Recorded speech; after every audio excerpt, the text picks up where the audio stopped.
Hello students, welcome to back my channel on YouTube channel NCERT. मैं आप लोगों के लिए 12th क्लास का chapter human health and disease की एनसीईआरटी के सोल्यूशन की जो रेगुलरली सीरीज बना रहा था, उस सीरीज़ का मैं 8 चैप्टर आप लोगों को आज क्लास में कराने वाला हूँ। जो भी बच्चे नए हैं, हमारे साथ नए जुड़ रहे हैं, वो चैनल को सब्सक्राइब कर लें और बेल आइकन को प्रेस कर लें, क्योंकि वो रेगुलरली क्लास को अटेंड कर सकें। और मेरी नई सीरीज़ और चल रही है वन डे वन चैप्टर की, जो कि नीट 22 वालों बच्चों के लिए है। वो मैंने कल से स्टार्ट की है और उसमें मैं सभी इंपॉर्टेंट क्वेश्चन करा रहा हूँ जो नीट 22 में आने वाले हैं और उनसे रिलेटेड पक्का क्वेश्चन फंसने वाले हैं। तो जो बच्चे नीट की तैयारी कर रहे हैं वो बच्चे हमारी उस सीरीज में ज्वाइन हो जाएं। ओके, उसकी वीडियो आज शाम को अपलोड हो जाएगी। सेकंड चैप्टर की डे सेकंड है आज उसका। ओके, चलिए हम लोग बात करते हैं चैप्टर नंबर 8 का, ह्यूमन हेल्थ एंड डिजीज। इसके एनसीईआरटी के क्वेश्चन सॉल्व करते हैं। तो क्वेश्चन नंबर 1 लिखा हुआ है एनसीईआरटी में, देखिए आप लोग। What are the various public health measures which would you suggested as safeguard against infection disease. तो इसका देखिए, मैंने यहाँ पर आंसर बनाकर दिखा दिया आप लोगों को, देख लीजिए यहाँ पर पूरा। इसके मैंने कुछ मेन पॉइंट भी लिख दिए हैं। Maintenance of personal and public hygienic. Second पर आइसोलेशन, इसके बारे में थोड़ा सा मैंने लिख दिया है। चाहो तो आप पढ़ लो और चाहे तो ना पढ़ो, तो कोई इम्पोर्टेंट नहीं है ज़्यादा वैसे। वैक्सीनेशन, डी नंबर पर फैक्टर इरिटेशन। सेकंड क्वेश्चन की बात कर लेते हैं हम लोग। क्वेश्चन नंबर सेकंड लिखा हुआ है एनसीईआरटी में, in which why has the study of biology help us to control infection disease। तो इसका देखिए आंसर दिया है, various advancement that have occurred in the field of biology have helped us gain a better understanding to fight against various infection disease।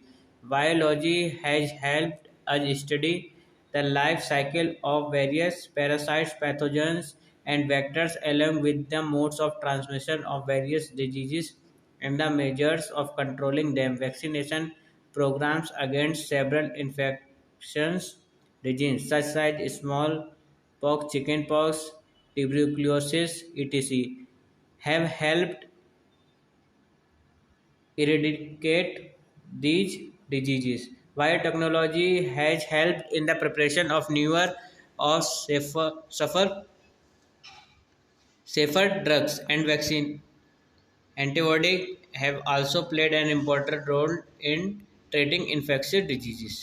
तो इसका answer देखिए यहाँ पर कंप्लीट कर लिया हम लोगों ने। क्वेश्चन नंबर 3 की बात करते हैं। क्वेश्चन नंबर 3 लिखा हुआ है, देखिए, how does the transmission of each the following diseases take place. A number पर एम्यूसिस, बी नंबर पर मलेरिया, सी नंबर पर एस्पिरियासिस, डी नंबर पर निमोनिया। तो यहाँ पर देखिए मैंने मोड ऑफ ट्रांसमिशन पूरे बता दिए हैं, देखिए। ओके, एनसीईआरटी आप लोगों ने थोड़ा सा भी पढ़ी होगी, तो आप लोगों को ये क्वेश्चन नॉर्मली आना ही चाहिए।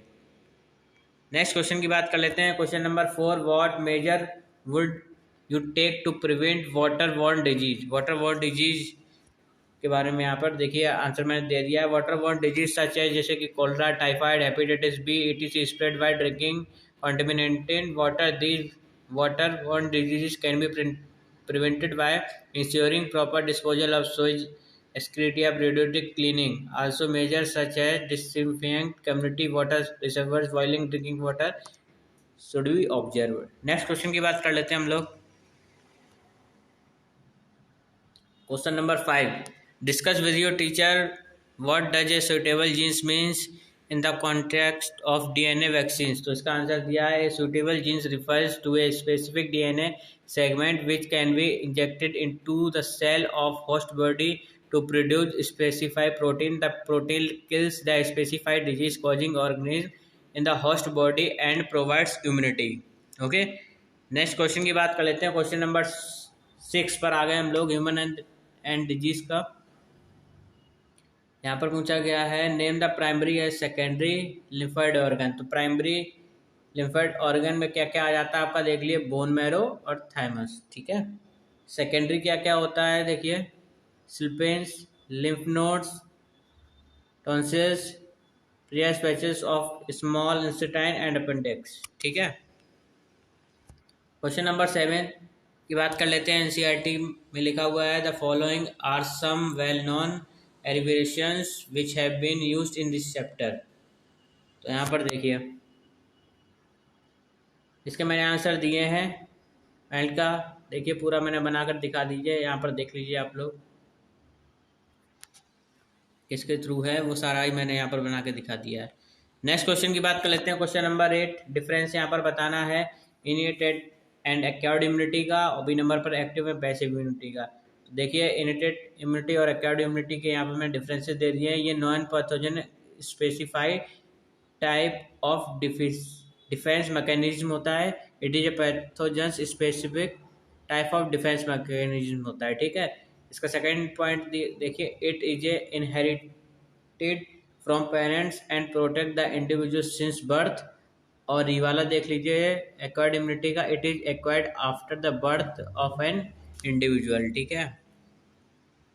इसका थर्ड पॉइंट देख लीजिए it operate by providing barriers against the entry of foreign infection agents. और डी इसका पॉइंट में दिया है it does not have a specified memory. Third point देख लेते हैं इसका, it operates by producing primary and secondary responses which are mediated by B lymphocytes and T lymphocytes. Fourth point देख लेते हैं it is a characteristic by an immunological memory, ठीक है।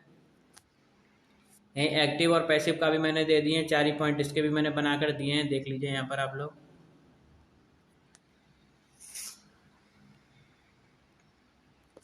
Question number 9 पूछा गया है, यहाँ पर डायग्राम बनाना है एंटीबॉडी मॉलिक्यूल का। तो देख लीजिए यहाँ पर मैंने बनाकर दिखा दिया है। ये एंटीजन बाइंडिंग साइट होता है आप लोगों का, देखिए ये आपकी लाइट चेन, यहाँ पर इसको लाइट चेन कहते हैं। और ये आपका जो यहाँ से यहाँ तक है ये हैवी चेन, ठीक है। नेक्स्ट क्वेश्चन की बात कर लेते हैं। Question number 10। Question number 10 what are the various routes by which transmission of human immunodeficiency virus takes place. तो AIDS acquired immunodeficiency syndrome is caused by a human immunodeficiency virus जो कि HIV होता है, ठीक है। इसमें देखिए पॉइंट दिए हैं unprotected sexual contraction with a infection person, B number पर transfusion of blood from a healthy to infected person, C number पर sharing infections needles and syringes, D number पर from an affected mothers to child through a placenta। Question number 11 की बात कर लेते हैं। Which of the mechanism by which AIDS virus causes deficiency of immune system of the body infected person। तो इसका भी answer मैंने दे दिया है पूरा, देख लीजिए यहाँ पर। ये है आप लोगों का काफ़ी इंपॉर्टेंट क्वेश्चन, तो इसमें देख लीजिए how is cancerous cell different from normal cells. Cancerous cells और नॉर्मल सेल्स में डिफरेंस क्या होता है, तो देख लीजिए यहाँ पर normal cells show the property of contact inhibition, therefore when these cells come into contact with other cells they stop dividing. Second point they undergo differentiation after attaining a specific growth. Third number देख लीजिए इसका, these cells remain confined at a particular location. Cancerous cell के देख लेते हैं। Cancerous cell lack property of contract inhibition, therefore they continue to divide thereby forming a mass of cell or tumor।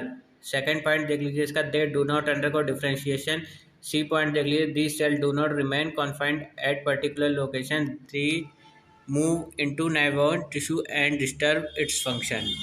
Next question की बात कर लेते हैं। Question number 13 पूछा गया आप लोगों की मेटास्टैटिक्स में, तो इसका भी मैंने इसका पूरा आंसर दे दिया है, ठीक है। नेक्स्ट क्वेश्चन की बात कर लेते हैं। Question number 14 list the harmful effect causing by alcohol drug और एब्यूजिंग।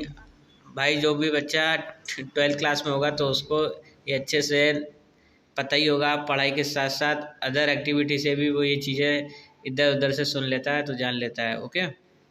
तो हम लोग बात करते हैं जो कि एनसीईआरटी में लिखा हुआ है, उसका रिलेटेड ही मैंने आंसर यहाँ पर आपको दिया है, देख लीजिए इफेक्ट, ठीक है। पूरा मैंने बनाकर दिखा दिया है, एनसीईआरटी बेस्ड पे ही पूरा आंसर है ये, ठीक है। क्वेश्चन नंबर 15 भी इससे रिलेटेड है। Do you think that friend can one to take alcohol drugs? If yes, how many one protect himself or herself for such influences? तो भाई ये भी आप लोगों को ही बेस पर आंसर है, इसका भी आप आंसर बना सकते हैं और आपको पता भी होगा। नहीं पता है तो फिर भी देख लीजिए, हमारी इस क्लास में आप लोगों को समझ में आ जाएगा। मैंने कुछ पॉइंट अपने अकॉर्डिंग लिख के दे दिए हैं, ठीक है। नेक्स्ट क्वेश्चन भी इसी से रिलेटेड है, क्वेश्चन नंबर 16 जो कि एनसीईआरटी में दिया गया है। Why is that once a person starts taking alcohol or drugs, it is difficult to get rid of these habits. Discuss with your teacher। तो भाई टीचर की बात की गई है तो मैं यहाँ पे बिल्कुल आपको डिस्कस करके बताऊंगा। Drug and alcohol consumption has an inherent addictive nature associated with euphoria and a temporary feeling of well-being. Repeated intake of drugs increasing the tolerance level of the body receptors, leading the more consumption of drugs। ठीक है, next question की बात कर लेते हैं। In your view that motivates youngster to take the alcohol drugs and how can we avoid it? तो इसका भी आंसर मैंने यहाँ पर दिया है, ये भी आप लोगों को वैसे आना चाहिए। यहाँ पर मैंने पॉइंट दिए हैं, देख लीजिए यहाँ पर, ठीक है। तो टोटल क्वेश्चन 17 थे ह्यूमन एंड डिजीज में, सारे ही हम लोगों ने कंप्लीट कर लिए हैं। लास्ट के जो भी 3-4 क्वेश्चन थे ये तो आप लोगों को नॉर्मली आना ही चाहिए। ओके, पूरा ही चैप्टर हम लोगों ने फिनिश कर लिया है। और मैं नीट के बच्चों से कहना चाहूँगा, जो भी बच्चे नीट की प्रिपरेशन कर रहे हैं वो हमारी नई सीरीज़ में ज्वाइन हो जाइए, वन डे वन चैप्टर में, जो कि इम्पोर्टेंट क्वेश्चन उसमें मैं करा रहा हूँ, उसमें से क्वेश्चन आपको पक्का फंसने वाले हैं। और 9 चैप्टर की कल वीडियो आ जाएगी आप लोगों के पास, उसके जो भी एनसीईआरटी के क्वेश्चंस हैं वो आप लोगों को मिल जाएंगे। Okay okay okay, bye bye, thank you.